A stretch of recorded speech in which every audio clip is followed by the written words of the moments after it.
Selamat sore Tribuners, perkenalkan saya Katika dan rekan saya Etni. Eti Wayuni. Kali ini kita ada di program Cakap-Cakap Komunitas. Yes, betul. Nah, kali ini kita akan membahas mengenai topik yang menarik nih Kak Eti. Oh, tentu saja. Ya, mengenai kebiasaan buruk namun masih sering digunakan dikonsumsi oleh banyak orang nih Kak Eti. Betul. Apalagi Kalau bukan implementasi kawasan tanpa rokok. Nah, Tribuners perlu diketahui bahwa meski sudah 7 tahun nih sejak disahkannya Perda KTR nomor 3 tahun 2014, KTR ini penegakannya masih juga belum terasa nih Kak Ed, iya. bahwa faktanya masih banyak nih aktivitas merokok di kawasan yang seharusnya bebas asap rokok tapi masih saja terjadi. Iya, betul Tika. Dan perkiraan perokok di Indonesia ya Tika ya masih sangat tinggi.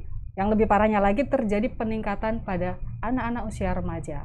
Nah, di Medan, Perda KTR yang diharapkan mampu menekan angka perokok muda tampaknya tidak juga menunjukkan hal yang baik. Aktivitas merokok masih terlihat dan seperti di wilayah atau area pendidikan, tempat transportasi, pusat pasar, mal dan tempat-tempat kerja. Dan Tribuners, pada sore hari ini kita kedatangan 2 narasumber. Yang pertama adalah kita panggil Bang saja ya, Abang masih ya? muda dan ganteng. Oh iya, bawaan lahir. Bawaan lahir loh ya. Iya, bawaan lahir. Ada Bang Oka Ya. Syahputra Ya. Haryanda. Betul. Beliau adalah Direktur Eksekutif di Yayasan Pusaka Indonesia, Ya. salah satu LSM yang konsen terhadap implementasi kawasan tanpa rokok. Ya. Nanti dikoreksi ya Bang kalau ada salah ya Bang. Udah betul itu. Udah betul ya. Tapi memang lembaga ini sangat fokus ya untuk pengendalian rokok ya Bang ya. Dan yang kedua Bang lagi muda dan ganteng juga. Bang Afif Abdillah. Beliau adalah anggota DPRD Kota Medan. Nah, ini tentu kita soal implementasi ini Tika ya. Iya, betul. Cocok sekali dibicarakan oleh 2 pakar ini. Dari 2 perspektif yang berbeda pastinya. Iya.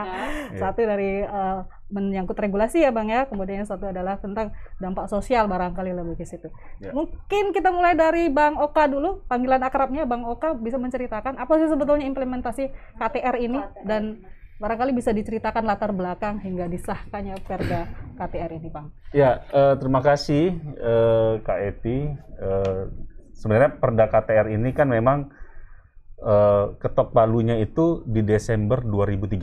Desember 2013. Tapi di lembaran daerahnya ya diundangkan itu di 2014. 2014. Ya, kalau nggak salah itu di Januari kalau nggak salah gitu kan. Awal Karena kan ya. harus registrasi kan di lembaran daerah dan segala macam gitu.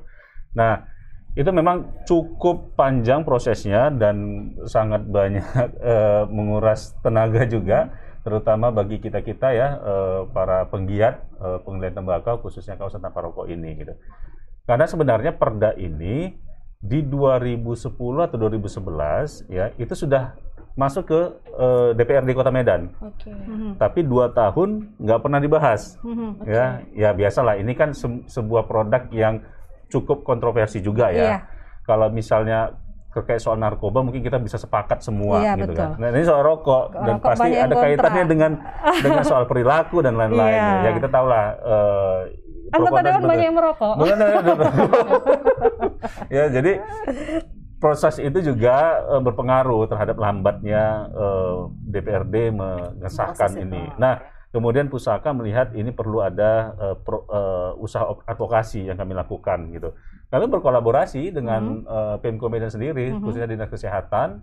Kita bareng-bareng untuk mendorong ini dan Pusaka melibatkan kelompok-kelompok anak muda, terutama mahasiswa-mahasiswa kesehatan waktu itu gitu. Kita melakukan audiensi, kemudian kita buat aksi lah biasa gitu ya. Kita buat aksi dan kita coba mapping politik di DPRD sendiri. Mana nih fraksi yang mendukung, mana yang tidak gitu kan. Ini gimana nih cara mempengaruhi dan segala macam. Ya mungkin ada bergening politik di dalam itu. Kita memang sejujurnya waktu itu terbantu dengan teman-teman dari PKS gitu ya. Kemudian dulu Demokrat juga membantu, termasuk dari Nasdem itu membantu gitu. Nah akhirnya alhamdulillah justru Perda ini proses pansusnya paling cepat akhirnya. Cuma 3 bulan, karena Pusaka ngebantu untuk membuat daftar inventaris masalahnya dari draft yang sudah ada. Kami dipercaya untuk melihat itu, kami merapikan draftnya itu, dan ya sudah mereka tinggal ketok palu aja. Jadi 3 bulan proses pansusnya udah disahkan langsung, gitu. Ya. Iya, nah ini salah satu prestasi juga gitu ya. Nah itu usaha-usaha yang selama ini kami lakukan. Karena memang di dalam Undang-Undang Kesehatan daerah itu diwajibkan memiliki memiliki perda kawasan tanpa rokok gitu. Jadi bahasanya wajib, bukan sunnah lagi gitu kan. Wajib.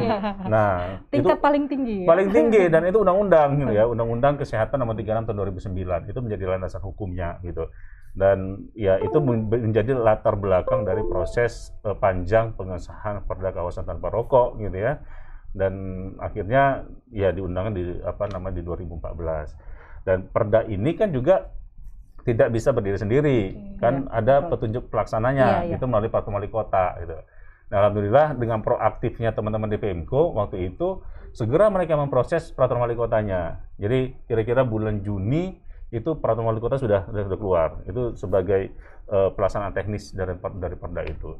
Jadi syukur kolaborasi sebenarnya dari kita CSO, kemudian kelompok-kelompok anak muda dan PMKO-nya sendiri juga proaktif juga. Ini jadi kolaborasi yang baik, kemudian mendesak ke Dewan, dan Dewannya juga menampung ini kan, oh ini bagian dari kebutuhan dari daerah, ya monggo, karena secara regulasi juga payung hukumnya sudah ada, dan tidak ada lagi misalnya alasan untuk tidak mengeluarkan kebijakan ini.